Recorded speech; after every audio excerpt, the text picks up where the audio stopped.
Hello and welcome to Coaster Strike. My name is Tom and this is episode 4 of our Coaster Bay Let's Play series. Last episode we finished off our wonderful lakeside restaurant with the shops and the restaurant obviously on this wonderful deck that looked onto a small lake, and I was really happy with it.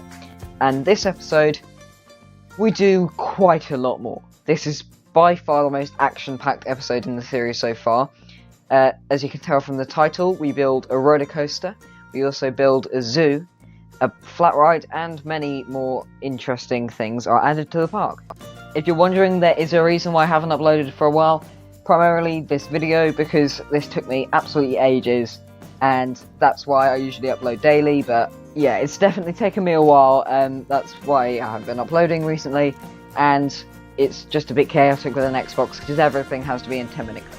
But on to what's happening in the video, because now I'm building a zoo enclosure for some hippos, because in the Adventure DLC we got these animatronics for some hippos, which look really great, pretty realistic, and I already knew that I wanted this park to be a bit more than just a theme park, like a resort or some zoo enclosures, something like that.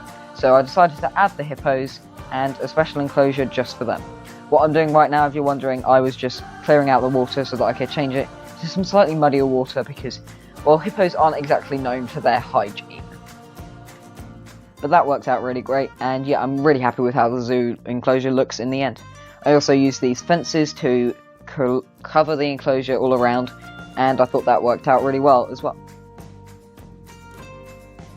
But I think we should now be all caught up with what's happening in the video, so enjoy the time-lapse and the music.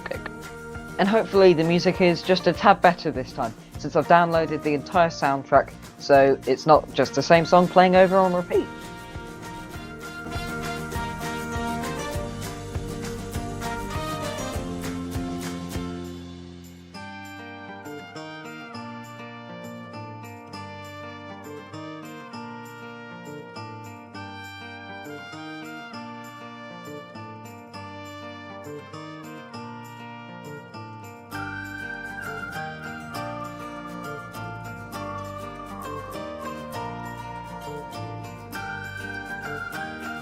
I then built a building for the zookeepers to go in and out of, where I presume they store all the food for the hippos and stuff like that, using the diner pieces from the World's Fair DLC, which actually looked really nice in the end, and I'm quite happy with how it turned out.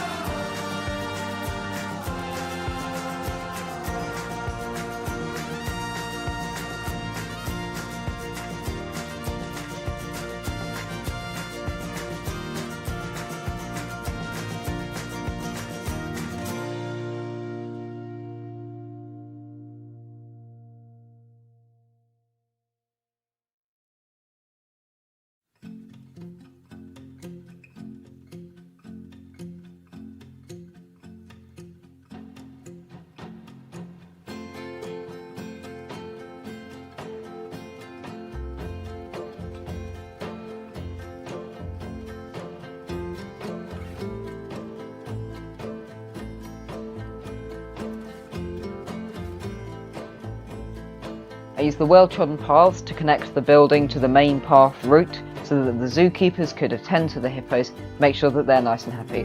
And even though the guests would never choose to go down there because there's nothing to see, I added a barrier just in case, as well as adding a sign that said staff only.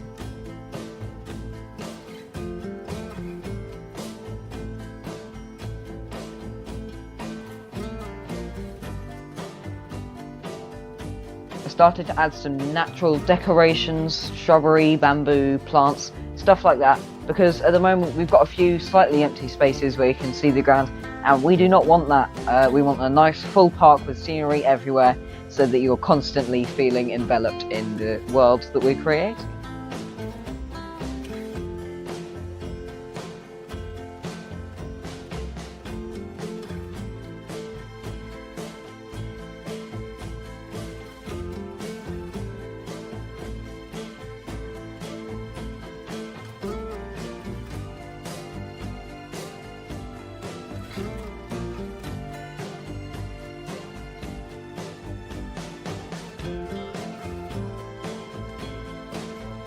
I also decided to add some tropical rocks because, you know, tropical rocks, they're nice.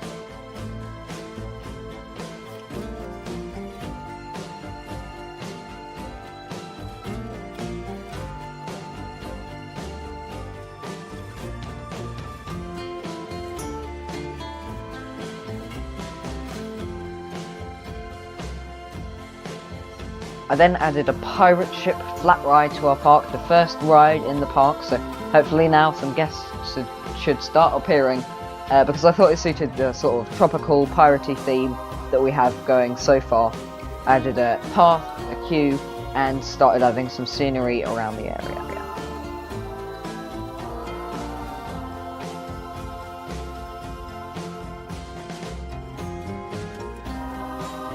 Once again, I used the upside down, or overturned I guess, wooden spiked fences. I really love the way they look. They look super natural, and they look like custom fences, except they only take me 2 seconds to make.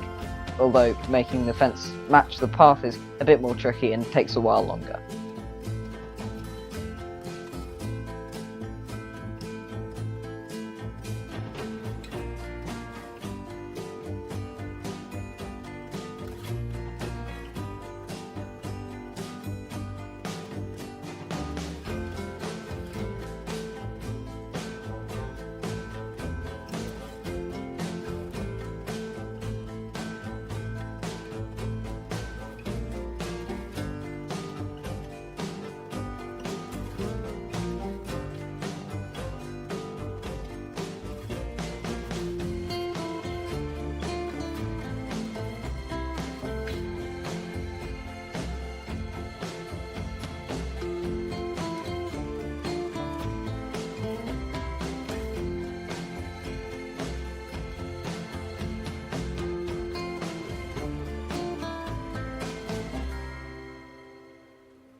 I then began some terrain work, adding in yet another lake because I find them to be great for filling up space in your park, and began work on our first ever coaster in the park, a B&M Dive coaster, the name of which I will reveal later, but I'm very happy with it and how it turned out, and I'm sure you will be too.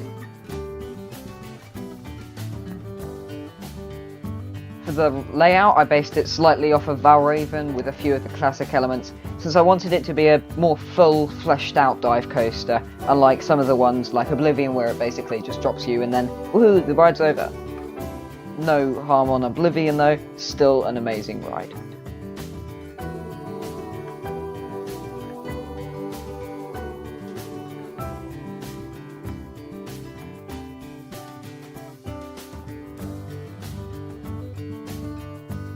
Unfortunately, I had to adjust the paths from earlier because they were intersecting with the coaster.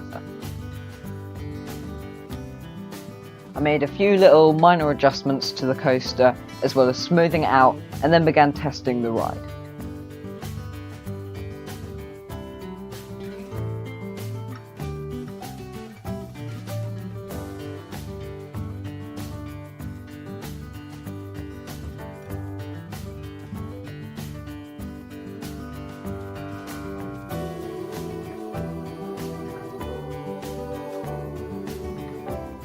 Unfortunately, it didn't actually make it around the track. In fact, it didn't make it around the first turn. So I lowered it and tested it again, and it didn't make it around. So I lowered it, tested it again, and it didn't make it around. So eventually, I just had to raise the chain lift a bit because, well, it wasn't massive, and now it's a bit more like the height of Valraven.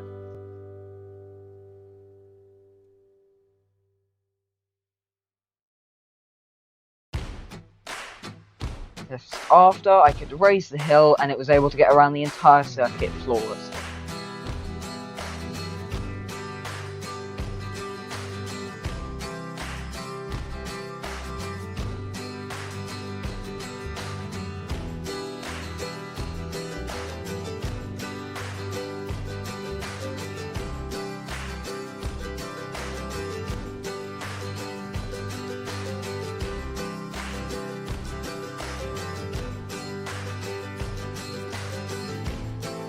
I made some incredibly boring adjustments to do with block sections and train sizes and numbers, and then began work on an exit path leading from the station to the main path in the form of a bridge over the coaster.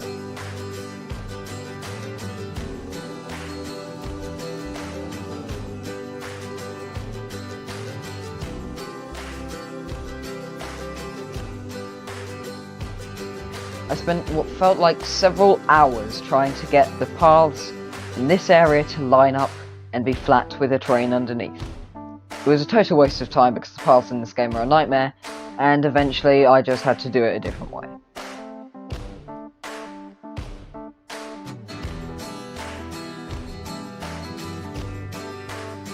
I used wooden supports to hold up the path above the coaster because the normal ones don't look great that come with the game, and otherwise it would just be floating.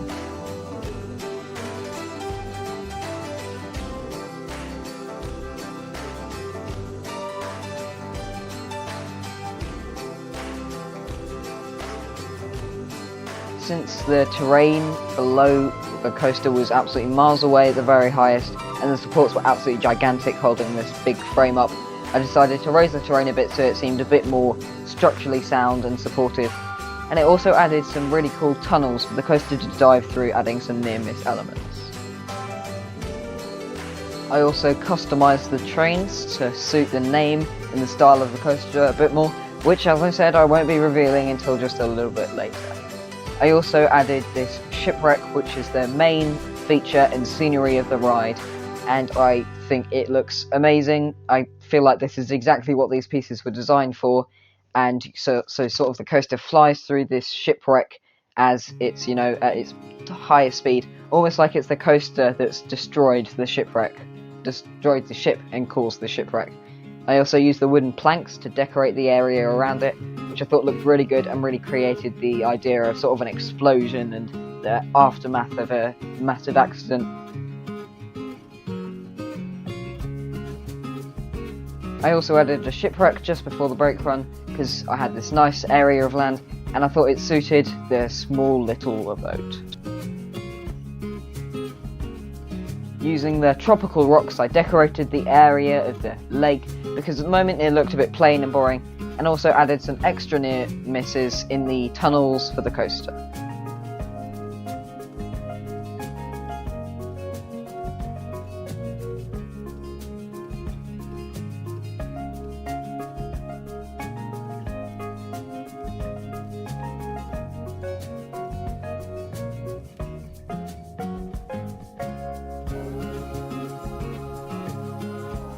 I also thought that the rocks might be able to be used as supports for the coaster drop, since I hate making custom supports so much.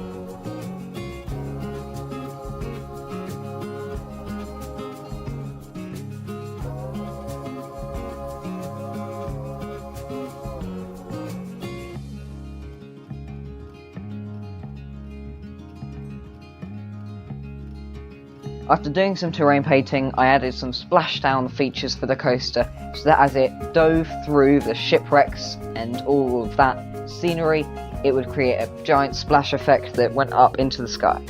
I also changed the track colour to suit the style a bit more, and added the triggers for the splash effects so that they were synchronised with the ride. I also added some extra track so that the coaster interacted a bit more with the path on the entryway, because I thought it was a really cool sort of effect. As you're walking in, you see this massive dive coaster swing past, and all you can do is to think about, oh, I want to ride that. So I thought that would be really great. I also used the wooden net posts to create, those coasters that interact with the path have those sort of nets. I guess it's to stop phones that fly out of people's pockets to hit the guests walking on the paths, or hats or anything like that, and hopefully not to stop flying guests from hitting guests on the path.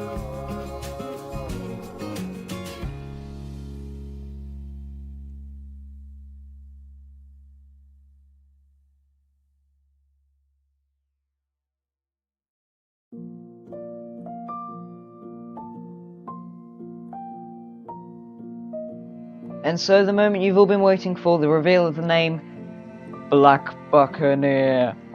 Yeah, I mean, it sounds a lot cooler in my head. It definitely doesn't sound as good when I say it like that. But yeah, I think it definitely suits the theme and the style of the coaster, as well as the dive coaster aesthetic.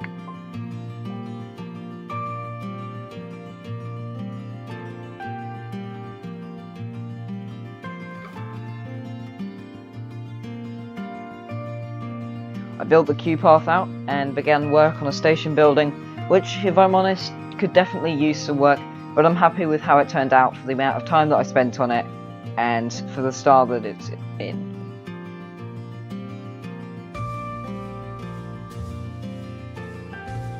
I used the battered wooden boards, which I have already used a couple of times this series, but that's only because they suit the piratey tropical style so well, and so I use them for the main frame of the building and most of the walls.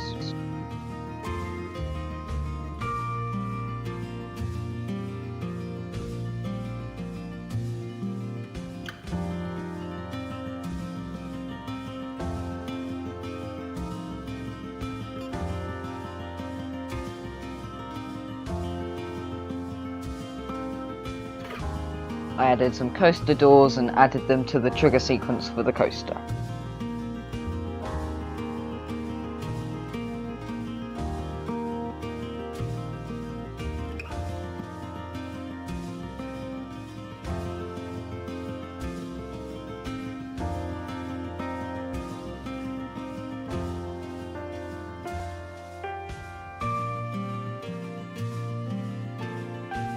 The floorboards weren't quite right, so I had to add an extra building to just get them slightly above the paths so that the curbs or anything like that wasn't showing.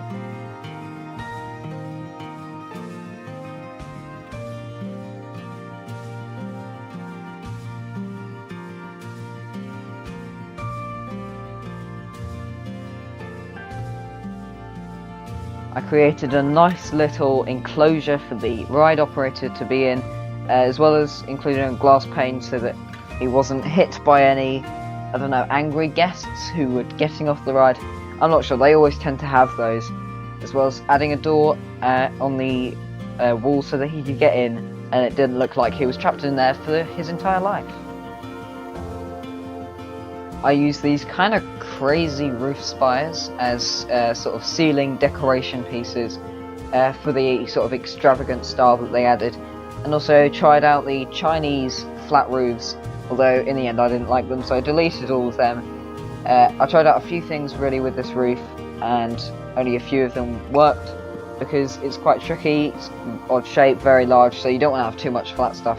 So I added in a few extra details like that raised roof there, using wooden beams to keep it supported.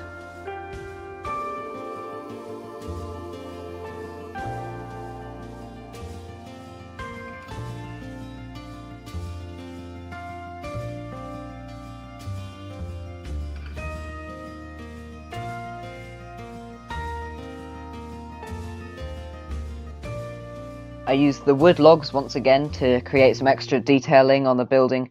These are one of my favourite scenery pieces in the entire game. I think they look really great and they're super useful in all sorts of tropical emergency situations. So I used them as the sort of framework for the building because at the moment it was pretty flat and boring.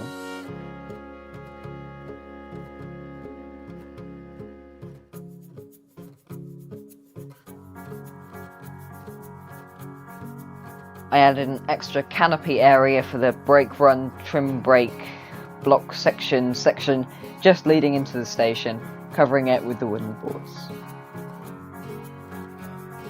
I then finished off the queue, building it all the way out to the main path and connecting it so that guests would be able to ride. I also connected a priority pass queue because our park wants to make lots of extra money off of doing nothing at all. So we added an extra priority pass queue so that people could collect priority pass queue passes for their rides at the information centre. Yes, that was a lot of priorities, a lot of passes, and a lot of queues in one sentence. As a final detailing, I added some extra bins and benches so that guests would sit down, relax, and stop loitering in my park. Here's a nice time lapse of guests walking through the queue so that you can see in just how high demand this coaster really is. This is honestly like half an hour. But there you go, that was episode 4 of our Let's Play series, by far the most action-packed episode yet. You've got the entire dive coaster, Buccaneer. Ah my god, my brain is very blank from doing all of this building. You've got the nice view of it over there. Still got the plaza and the skull on the other side that we started the episode with which I didn't even mention.